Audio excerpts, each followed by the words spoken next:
So, what did you think of the movie? I thought it was pretty good, actually. Not gonna lie.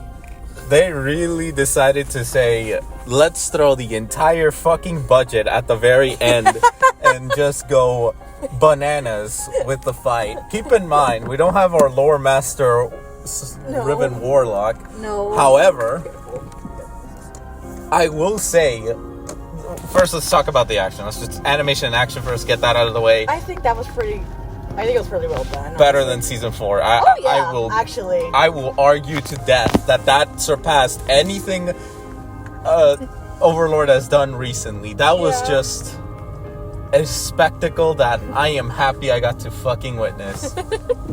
That's one. Yeah. Number 2. What did you think of the story? Oh, it was giving me lots of possibilities, honestly. Like, obviously, we've always seen how they do it, especially with the plans that are going on within.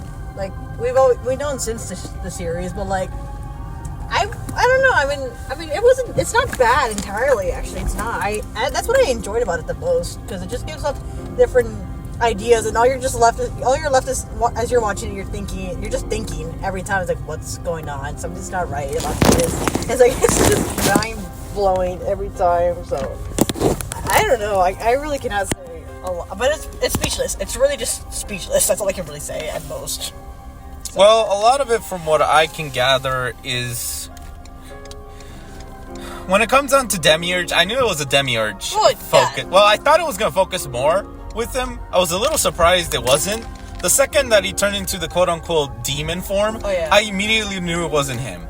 Oh, yeah. Only because, I don't know, something in me just said, this is not him, but this is definitely playing that character, which I like that they brought the whole thing. I find it funny that they're like, you mentioned, Ainz, that you have someone stronger than, or someone equal to Momon. Who is it? Me. Me. That's like, hey, wait a minute.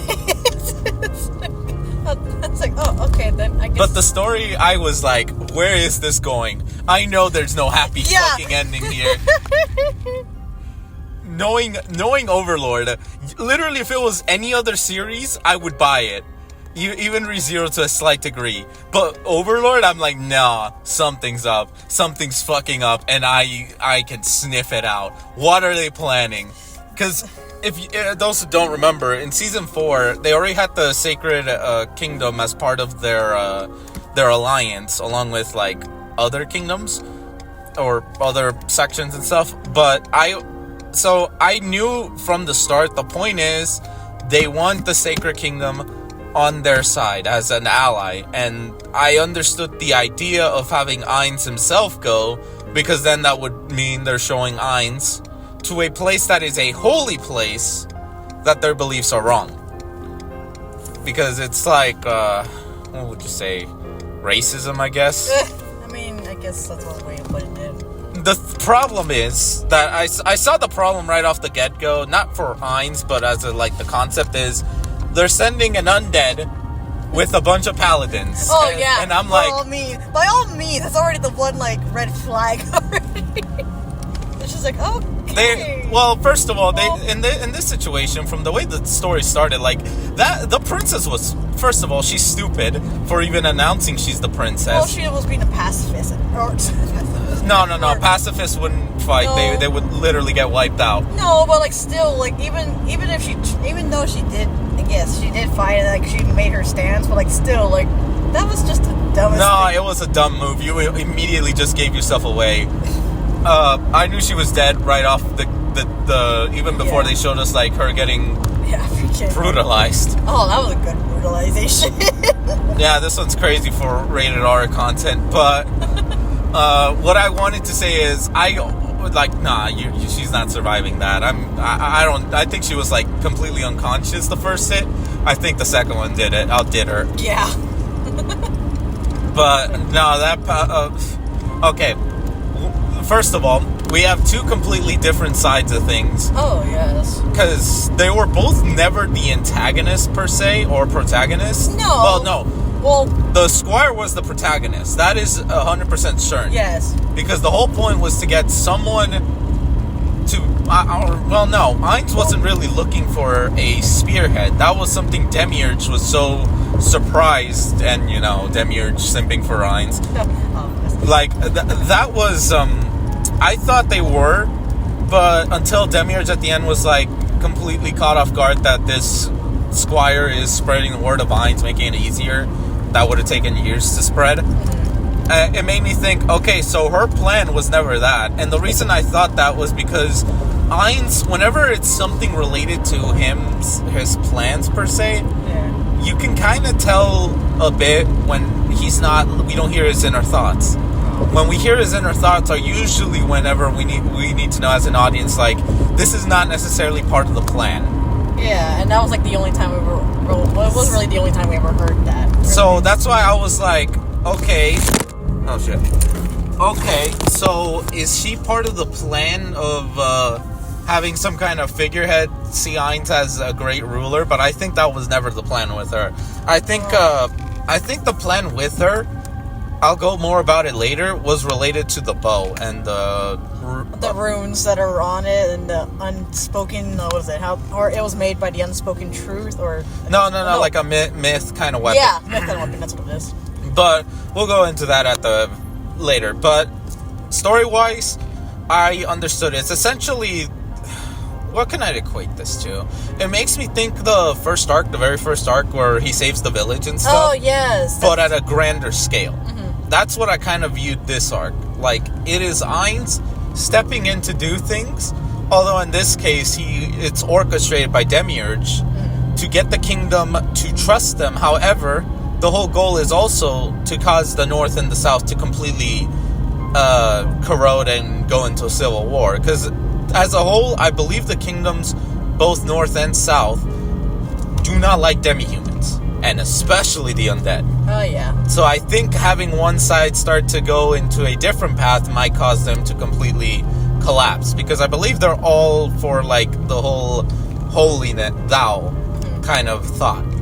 Which I believe that is Demiurge's complete goal. Because once they start attacking each other, the Nasric will come in and wipe out the South, and then they'll have both kingdoms, essentially. Yep. Now, the question would be, when will the humans suffer, essentially? That would be the question at hand. Yep. But aside from that, the overall story was pretty darn good, I gotta say. I don't really see... I think it would take one whole season to get through this entire arc. I don't see it as 4 episodes like usual. Maybe 8, maybe half a season, but yeah, it has to be a whole season. So I'm fine with the movie. Movie did really well to cover an entire arc. Yeah. I don't know about the cut content. I don't know what else I could say in that matter, but what do you think of the story? You want to go anything about it? I mean, I just hated that line card. Okay, let's go to characters then. I'm sorry. I mean, I just can't get... I mean, I get it. Like, it was her duty, yes, as being, like, with the guard, with the princess and all that. And her sister even was trying to even calm her down with the situation, because she was just headbutting and just going into action. Like her sister said, she's like she was the bull in this situation, which... I love Demiurge just telling, are you a paladin or a bull? Yeah! I was just like, because all she did, that's all she wasn't thinking. She wasn't thinking rationally. She was actually, there was something that caught me completely that it should have fucking clicked in her head. Yeah. And it was the fact that her ability did not fucking work. That's true. That was... Because the whole point of that ability is evil, and the fact that it didn't work... Which says something about her, then. No. What the attack... No, it's not her. It was them. They weren't evil. Like, they're masochists, I guess? Oh, yeah, something like that. No. That's the wrong term. Sadists. Sadists, that's, yeah. So completely fucking wrong term. They're sadists. Like, they will want to torture their fucking enemies, but they're not evil. So that should tell you that should have been something that should have caught to her immediately. And especially as a paladin too. So that's also a problem, though. They see demi-humans as lower evil beings that are monstrosities. So that's also a different kind of problem, because you can see the other paladins are like, maybe our beliefs are wrong or something like that. Yeah, their beliefs were being tested. If anything, I'll commend her. she stuck to her guns, even though that just ended with her completely fucking disgraced. Even though she was right, she figured it out, every detail, because she actually puzzled it together. And I can guarantee you, if it wasn't for that twist at the end, he would have also caught on too. Yeah. But because everyone's just seeing Ainz as this good person and all, which unironically, I think Ainz is more of the neutral evil, but he's not. He will help under different circumstances. Yeah. So he's not necessarily evil like Demiurge, but he's not good like Sebas, who would have for sure have stepped in if there was no command against it. But this just fits. It's a big puppet orchestrated manipulation. Yeah, that's all it really was, actually. I'm sorry if I can't remember names. It just takes a bit. Especially her names are actually hard to Yeah, I know. So for the Squire, I don't think the plan was ever to make her be so loyal to Ainz. That was probably the one thing you can tell that Ainz was not 100% on the plan that would happen. Yeah. The whole goal with her, which I'll get to now, the runes, Ainz told in one of the little flashbacks explaining everything, or half of everything, is that Ainz had a project that's not working. And the whole point of them kind of just saying, it's the runes, and they're like, oh, the weapon that'll destroy us. And it's like, it's to put a bribe that this is a powerful holy weapon, when it's probably not, but it's a scam for sure. Yeah.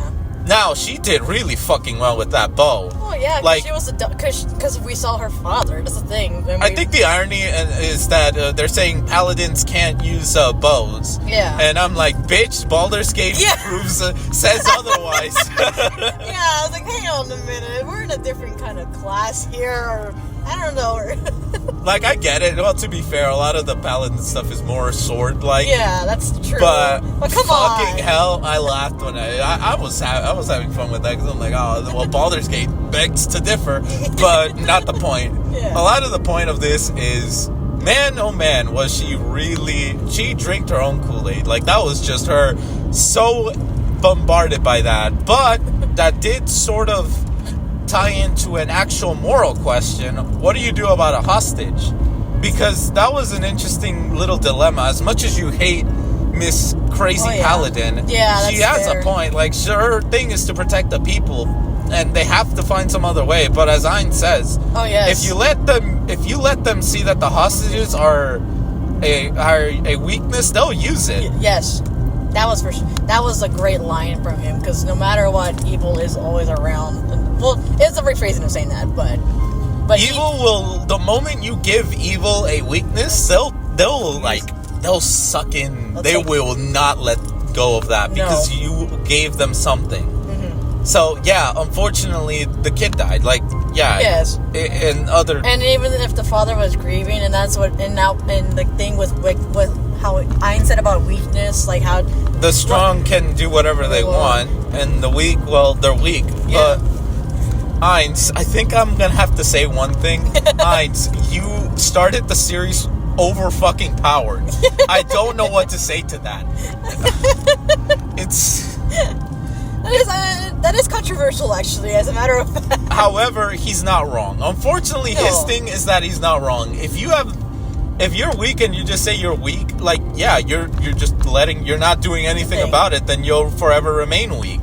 But if you want to do something about it, like the girl did, like, the girl only freaked out because she was surrounded, and yet she kind of accepted her fate. Mm-hmm. And even then, like, she's showing to be pretty cool in her own right. Oh, yes. Like, the Squire girl was pretty cool. I mean, even when she couldn't fight with a sword, she was stabbing bitches left and right. Oh, yes. Now, I did find it funny that when Ainz goes to help that paladin girl, and she's like, all right, you can take care of it, and just leaves with everyone. And it's just Ainz completely dumbfounded. That was fucking funny. Like, oh my gosh, like, really? I mean, like, well, I can't say it wasn't going to happen. I love that even Ainz is like, if I was gonna be treated like this, like, yeah, why am I even gonna bother? Yeah, he literally was like, okay, well, he had some hints of just like, oh, really? So if this is the case, then yeah, I might as well go. It's like, you know what? I regret my actions here. I should have just helped the others. His action has consequences. That is funny. No, if he had done that, the thing is, she would have died. Like she would have died for sure. Yeah, but okay, it works out in its own way, though. Moving on towards like more of the end half, the whole. Let's talk about all the races, like how each one is. Oh my god! God, there was a lot to keep up with, especially. It's creative. I gotta give it that. Yeah, that's what it is. So many different. For some reason, I was expecting I knew what timeline we were in, but for some reason, I was still expecting the lizard people to come in for some odd reason. I was like, oh wait, where are they? He's like, oh, that's right, they're not in this part. It's like, my bad. No, I'm fine with the lizard people. Not Sorry, they're my kind of favorite species. I mean, they're one of the more humble ones, but that's because we got to see what was it, 4 to 6 episodes of them? That was the reason why, but yeah. But case in point, though. I was actually pretty satisfied seeing, obviously, the prince was kind of funny. That is, just the slug. I couldn't even stand looking at it half the time. I just couldn't. I don't know why. I don't know. I kind of had a feeling that, look, all of this is literally the biggest manipulation play. This is a Death Note kind of levels of manipulation. Maybe that's being too generous. Either way, I kind of like it that at the very end it's just shown that, yeah, Ainz's influence is going. Like, that was the original goal, save the people, but at the end of the day, we get the fucking reveal that this prince, the one who's going to rule the Sacred Kingdom, is fucking Pandora's actor. I'm like, when the fuck did this come into play? But then I thought, honestly, the prince, I believe he would have figured out that Demiurge and the demon and Ainz are working together, because the paladin figured it out pretty quick. Oh yeah, and she's hot-headed. Keep this in mind. Yeah, that's another thing. That is fair. That is honestly fair. She is way too hot-headed and way too strong to her morals. Like, they went for his help because at this point, what the fuck are they gonna do? Like, they're at a corner. Yeah. So I mean, it's one thing on that, but the fact that she figured it out. Yeah. I guarantee you, the prince would have also had the same thought. And it was well orchestrated, like this plan. Now, granted, though, we've seen Overlord enough to almost be 100% aware that something's up the whole time. Exactly, that's all it was, honestly. If a new viewer who has no idea of Overlord saw it, it is way rarer for them to figure out that something's off than that everything's going well. Yeah, like everything's on a straight line. No, there's like the prince. Looks like he's gonna betray them, and it's like betraying Ainz. It's like not really, but he just it gave that look. The demeanor of him looked like. Yeah, but I knew they weren't. I knew they're not that stupid, but I didn't expect it was fucking Pandora's actor. Yeah. That actually caught me off guard. The second thing was, I mean, even though she revealed it, I'm surprised that they'll let her live. I guess that's the only grace, is having her be blamed for everything. Yeah. Because she is the head of the paladins, and the fact that most of the paladins that she's in charge of are now following Ainz, a undead. Oh, yeah. It means that she failed in her part to even keep her people in check. So, like, say, like, if there's a, like, main entire, like, if she does come back, like, I just feel like it'd be, like, a different aspect on her. I don't even think so. Well, I don't know. I don't know. Keep in mind, this is, like, before Season 4 stuff, where they wiped out the entire Riestes kingdom. Yeah, that's right. So, once that happened, like, first of all, I don't know if doing that essentially gave the South a warning that if they really want to fucking go against the North, good fucking luck, because Ainz wiped out an entire thing. Yeah. But I think Ainz went with this plan also because of two things. Like we saw when we finally heard his inner thoughts. One, players. He wants to look for other players. That has still been his main goal. It's still going on, which I'm just like, okay, but it just feels like there's not, but like, I don't know, anything could happen in this, really, so. Well, yeah, but the second one is magic artifacts. The one that I like that they brought back the Shaltir one that she got brainwashed. Oh yes. Because that's still an ongoing plot. I don't know when they learn. I think later on when we get the 5th season, the final season that they said it is, I think that's when they learned that it was that other kingdom that's responsible. And oh my fucking gosh, when they reveal that, I will feel bad. No, I don't want to feel bad. I will be watching with popcorn as he wipes the ever-living fuck out of them. Because, I don't know if they're going to repeat where he's just going to go in an all-out war, per se, or he's just going to wipe them out with the highest magical class, just to say, fuck you, and blow them to Kingdom Come. That just depends on how the budget will go on. No, you know they're going to put a shit ton of budget just to have that happen. Just to have it. I can guarantee that. If they have something like that, it'll put the budget right there. But other than that, Runestones was mainly just to promote that, look at this is powerful, people should buy it.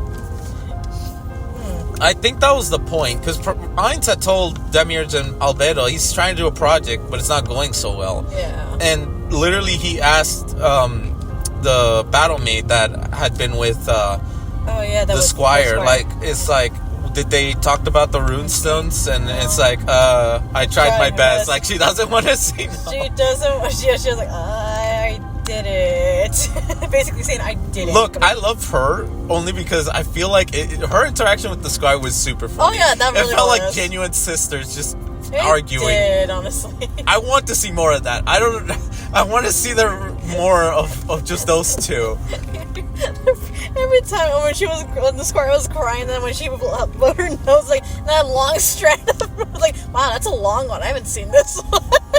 And then chocolate. I can't help but laugh whenever anything food related from our world is suddenly given to people from like fantasy worlds, because they don't know, and it's like so hilarious. different. Their reactions is amazing. It's just pure amazing reactions when it comes down to that. Yes. But as a finality, what did you like? What didn't you per se kind of say, they could have worked on this better? And what are your hopes now that we've seen essentially more of Overlord? It's just, I don't know. I mean, I guess it worked out. I mean, as much, even though, yes, I've said it many times, I've said it. I wanted the hot-headed one to be dead, but you know what? In this case, no, she was mentally destroyed. She just was. No, that's worse. Think of it this way. Let me paint you a scenario. She not only failed to save her princess, but the princess was used as a weapon. Oh yeah, that's where she killed her too. Or she thought that the princess was been missing this whole time. She knew.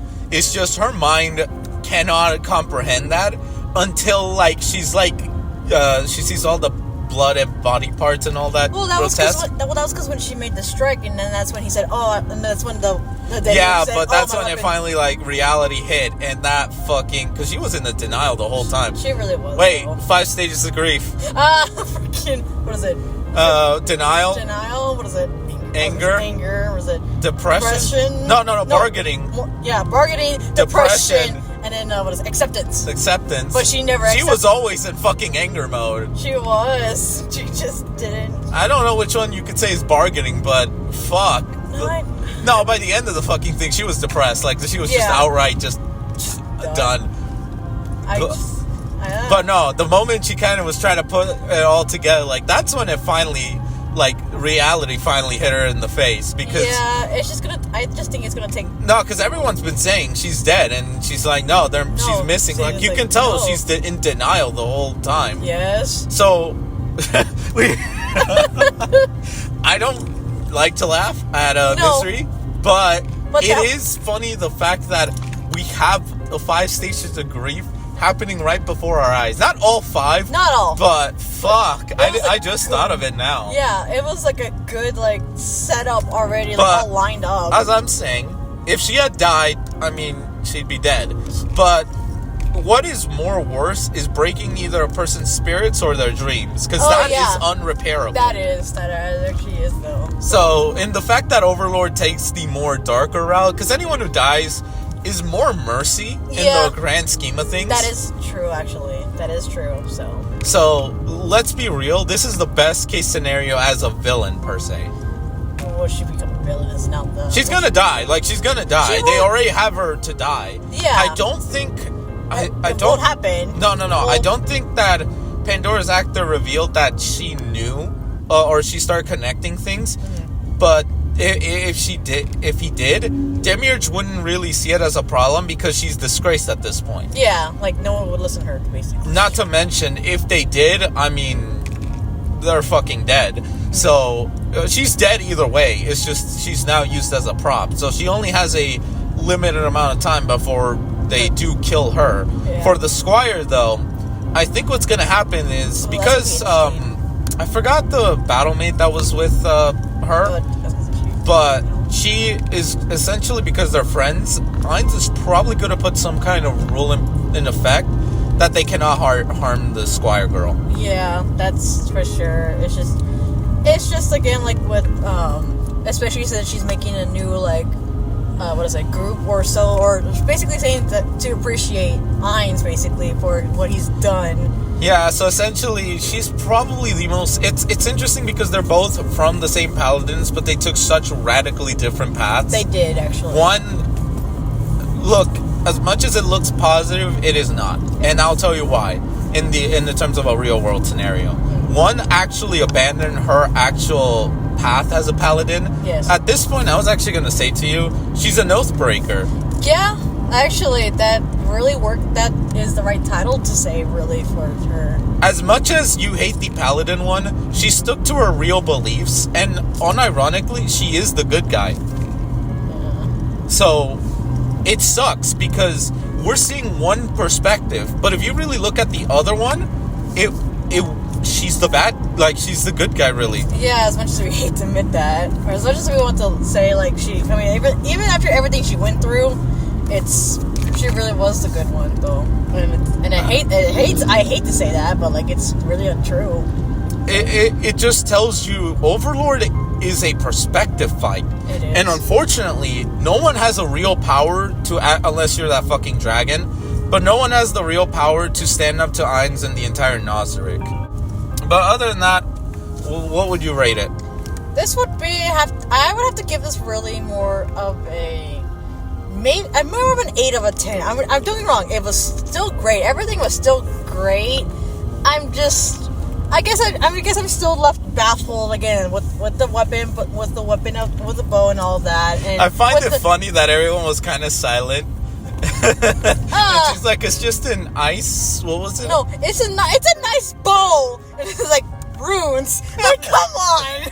I mean, I found it funny. That was super funny. That was like the only funny, like, well, the more funny that everyone got in that room. But like, still. Look, the funniness, like, I like this series in terms of, if it's supposed to be funny, it will be funny. Yes. And if it's supposed to be fucking serious, it'll be fucking serious.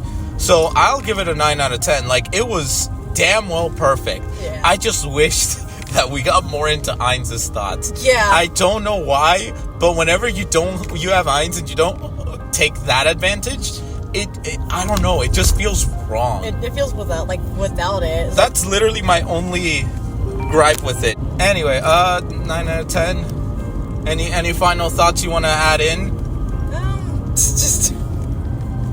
It just really twisted my mind. That's all I can really say. In a really good way, though. It really changed. It's a wider perspective than what you would normally think of. I mean, one thing I've always expected: the second the movie was about to reach its end, I was waiting, and it was gonna happen. Demiurge completely fawning over Ainz. What a magnificent plan! I couldn't have foreseen this at all, even though it was when it comes out to Ainz doing plans, the only reason Demiurge doesn't ever see it in his way is because the plan is so out of the plan that of course it's gonna think that he has a multi-step plan, because it's not part of the plan, and he's gonna think it's a higher plan. Now, I didn't mention this. Okay, wait. Before you leave, viewer, there was something I wanted to mention. The fight of Ainz versus the demons and the battle mages. I like the fact that he told them, don't let him hold back. because he wanted to test himself out. That's what made it believable, that fight. Oh, yes, actually. Not only in the terms of, like, us, the viewer, now. Obviously, they're going to make it believable in terms of making it cool. It's to show just how fucking powerful Ainz is, and to elevate that he is so powerful, he's willing to help out another country. So, I gotta give props to Demiurge. He's not exactly my favorite of the Floor Guardians, but dude is fucking smart, and I will not deny that. If he's one of the top 10 smartest villains I've seen in anime so far, before some asshole starts coming in the comments. Okay. He is definitely up there in terms of villain who would be super fucking hard to outsmart. Yeah.